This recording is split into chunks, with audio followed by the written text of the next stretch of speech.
I'm Rusty Ray in Brooklyn Park, outside the new Brooklyn Park Fire Station 2. I'm joined by Fire Chief Sean Conway. Sean, good to see you. Good to see you too, Rusty. And it's starting to come up out of the ground. Pretty exciting stuff. It is. It's amazing.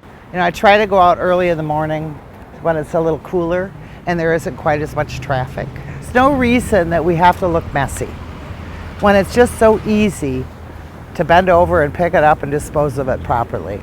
You yourself, several years, 13 years with Burnsville PD as a captain, your rank there. It's got to be so tough for you and your fellow officers here at Maple Grove and in our part of the metro, seeing and hearing what happened there. Obviously, my friends, my colleagues down there, and seeing what they're going through, very difficult and struck home. I appreciate you recognizing the two officers and the firefighter that were killed. They were murdered in the line of duty. I just really like the variety of tasks and the lack of monotony that you can find sometimes in finance. I liked the idea of that, and I've always enjoyed Val, so we communicated about it, and I just felt like it was a good fit. She is taking over amid Leon's phased retirement in a busy general election season. Got it. They're helping each other. I know I'm very well aware of how lucky I am to have that opportunity to work with the existing clerk and prepare myself and ask, why did you decide to do that? What was the thought process? And just to make sure when it's just me that it goes as smooth as it can. And so if people sign up, I understand they get a gift. Yeah. Is that right? What do you have for us? Show us what you have there. The first 100 people to register for the site will get a free countertop bin and a starter set. Plymouth Fire Department needs you. Even if, like Michael Rahlstein, you have a full-time job, you can be a paid on-call firefighter. It's exciting. I've been in the world of finance for 28 years, and this is just a touch more exciting than finance. Every day is different. You get to do a lot of really cool and interesting things that I never thought I'd have the opportunity to do. Amber Hawks started as a part-timer and now is the full-time community relations officer. The thing I enjoy most about being a firefighter is the variety of the job itself. No 2 days the same. You go on a variety of calls, whether it's a fire call, medical call, or just helping somebody who's fallen down and needs your help. It may be their worst day that they're having and you're there for them, working as a team and using the skills that you've learned on the job. Brian Coster does property management full-time. Prior to me getting involved, I probably hadn't thought about firefighting since I was a little kid. So, I mean, this is a real thing that you can do in your community. You can give back. Deputy Chief Blaine Duncan. If you're interested in being a part-time paid-on-call firefighter for the Plymouth Fire Department, you can come to one of our recruitment meetings. They're being held at our Station 2 on June 4th and June 11th at 6:30 each night. And feel free to bring your significant other, your spouse. It's a great opportunity for them to hear what this job is going to be like and how it can benefit you and the community. No experience is necessary. You just have to come to us and be 18 years or older, have a valid driver's license, and be willing to come and do a really good job and work hard for us, give it your all, and be somebody who wants to take your life to the next level and really have an opportunity to give back to your community. There is one other requirement. You have to live within a 12-minute drive of one of Plymouth's 3 fire stations. We're looking for the best in our community, and we're missing some really good folks with that 8-minute requirement. I'm thrilled that we're opening it up to 12 minutes from any fire station in the city. There's a lot of really great people that will have an opportunity to prove whether or not they have what it takes to be a Plymouth firefighter. We train all the time, and so I think one of the best feelings is that when you can actually put that to use and help someone when they're in one of their worst moments. You may not feel that you're a good fit for this, but I think you just kind of have to think outside the box a little bit, and we're all busy, we all have time commitments, but there's a flexible work schedule. You can kind of craft that to a certain degree to make it work for you. To find out more, visit plymouthmn.gov. For CCX Cities, this is Rusty Ray.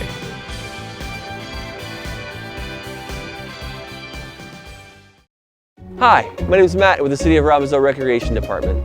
Are you or a member of your family at risk of extreme summer boredom, screen neck, or excess energy? If so, Robbinsdale Recreation could be right for you. Rob Rec programs have been shown to improve motor function, increase emotional well-being, and reduce doom scrolling on your phone. Check out some summer options we have coming out soon. If your little one is experiencing nonstop energy and using the hallway as an Olympic track, they may be suffering from turf deprivation. Signing them up for one of our Rob Rec Tots classes will help.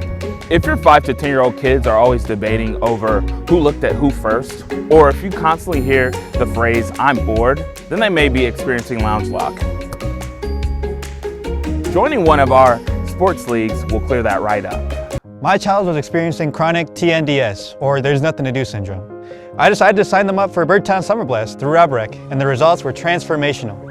A daily dose of outdoor activities and indoor crafts snapped them right out of their slump. If you're experiencing the sudden urge to get your hands dirty and get outside, you should sign up for a garden plot or the Robbinsdale Roots program. Robbinsdale Roots participants will learn how to grow their own produce and learn how to market and sell their produce in downtown Robbinsdale. If you're experiencing stress, stiffness, or need a slowdown, you should participate in one of our free Rob Rec yoga classes that happens every Wednesday nights and Saturday mornings.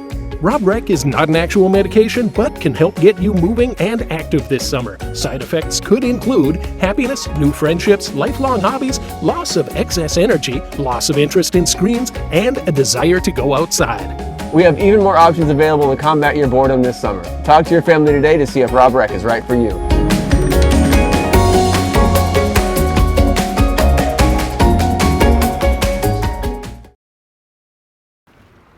I usually take my own kitchen garbage bags because these are so long.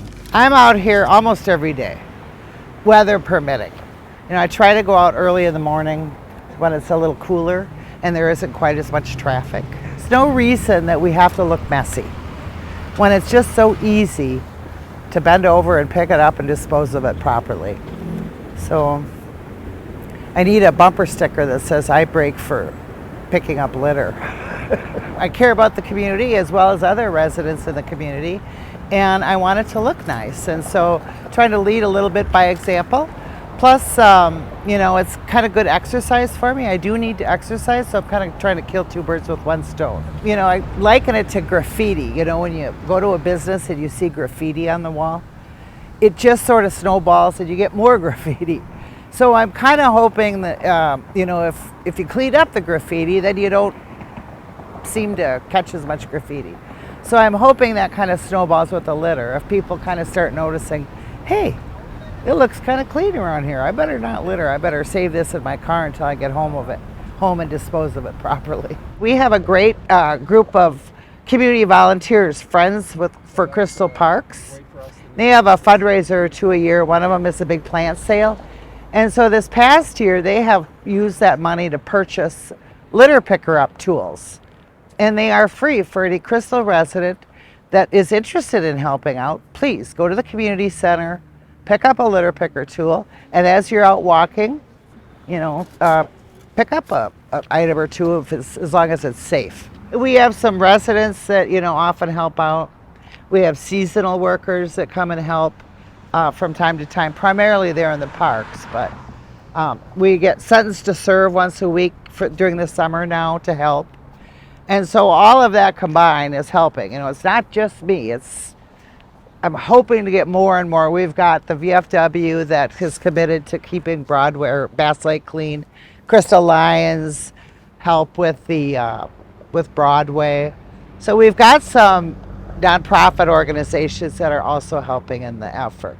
And if we could get businesses to kind of just keep their lots in check, if we could get residents in the neighborhood, if you see a pop can or a cup in front of your house on the street, maybe just grab it.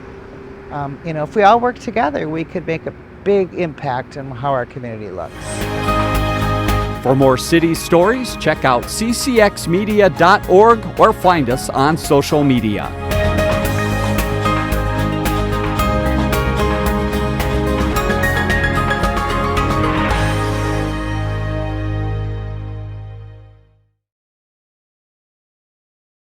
Clerks, one election. Should we move it over here? Yeah. In New Hope, City Clerk Valerie Leon has managed dozens of elections in her 35 years. Technology has changed greatly since I came on board, and it just seems to be getting better and better. but along with that is voter expectations and scrutiny of elections. So that goes with all of the testing requirements and things. All part of the training for her replacement, former staff accountant Andrea Finney. I liked that it still involves some level of the finance role that I've had for most of my adult life, and I just really like the variety of tasks and the lack of monotony that you can find sometimes in finance. I liked the idea of that, and I've always enjoyed Val, so we communicated about it, and I just felt like it was a good fit. She is taking over amid Leon's phased retirement in a busy general election season. Got it. They're helping each other. I know I'm very well aware of how lucky I am to have that opportunity to work with the existing clerk and prepare myself and ask, why did you decide to do that? What was the thought process? And just to make sure when it's just me that it goes as smooth as it can because of how important it is. We're gearing up for a pretty high turnout. We're expecting a lot of people coming to City Hall to absentee vote. And all of our judges are trained. We're ready to go as far as our polling places on Election Day, and so just waiting for the voters. And growing the services the city can provide. Residents expect more of their local government, and so we try to make sure that we're prepared to answer or think in advance of what their issues might be. I'm thinking about, as a resident in my own community, what would I expect? And think about that as I interact with residents. For The Connection in New Hope, good teamwork. This is Rusty Ray reporting. And now it's time for Ask the City Manager. All right, first question. Can we swim in Crystal Lake? Fantastic question, to which I'm not going to give you a direct response. I will note that there are a number of residents, both that live on the lake and nearby, that do swim in it and do so safely. But like any body of water, it's something that needs to be monitored. The city has put a lot of resources, invested time and energy into lake quality, clarity, and the lake health. But some of the unique characteristics of Crystal Lake, not having a natural outlet, and being a collection point for not just Robbinsdale, but a lot of Minneapolis, means that certain contaminants do get into the water. So if you are considering swimming in the lake, just do your due diligence by way of regular observation. The DNR has good things to think about, certainly on their website and otherwise, to indicate whether or not it might be safe. Question 2. How does the city approach items that need to get done and can be fixed fast, like potholes in alleys or more trees? Great question. So the city, as I often describe it, has a top priority of nuts and bolts. And when I talk about nuts and bolts, I talk about infrastructure, streets, alleys, underground infrastructure, whether water, sewer, storm. When it comes to those types of things, the city budgets in a number of ways, utilizing both the general levy, some specific funds through outside sources, and then we like to be opportunistic, that as we see grant funding come through our federal and state agency partners, we like to utilize as best we can. So we do have a plan going forward. It's always flexible, but if you have a specific concern or a specific area that you want addressed, reach out to the city and we'll be happy to take a look. Question number 3. What is the estimated cost of the proposed public works facility, and why is the city considering it? So to give a bit of background, the city currently operates out of a vintage 1950s public works facility. We have literally outgrown it, and by that I mean some of our rolling stock, our trucks, our fire trucks, our plow trucks, they just don't fit. We can't store things inside, our mechanics bay can't service these items, and a building of that age, the way it was built, it's just at a point that it's becoming defunct, that whether we're seeing leaks or the HVAC isn't functioning, again, not being able to service our vehicles, it's time to take a look at it. The original estimate came in at $40 million, and the way we get to that point is there's a complicated algorithm where we start with all the needs: office space, bays, mechanics bays, all the way down to the mechanicals that serve the building. This goes into a functionable process, again, through an algorithm that projects out a cost. Now that $40 million does include a contingency of 30%. So assuming that we don't reach the max, that brings us down to 28. But even at 28 million, we as staff take that very seriously, doing everything from touring our neighbors' facilities, looking what we can trim off, while also making sure that the investment we make is something that will be here for a long time to come. I just want to thank everybody for participating and submitting some questions. We did abbreviate a few just to make sure we could get some talking points in. If this is something that the community finds helpful and we get engagement with, we'll be happy to continue these efforts. So again, my thanks, and look forward to the next one.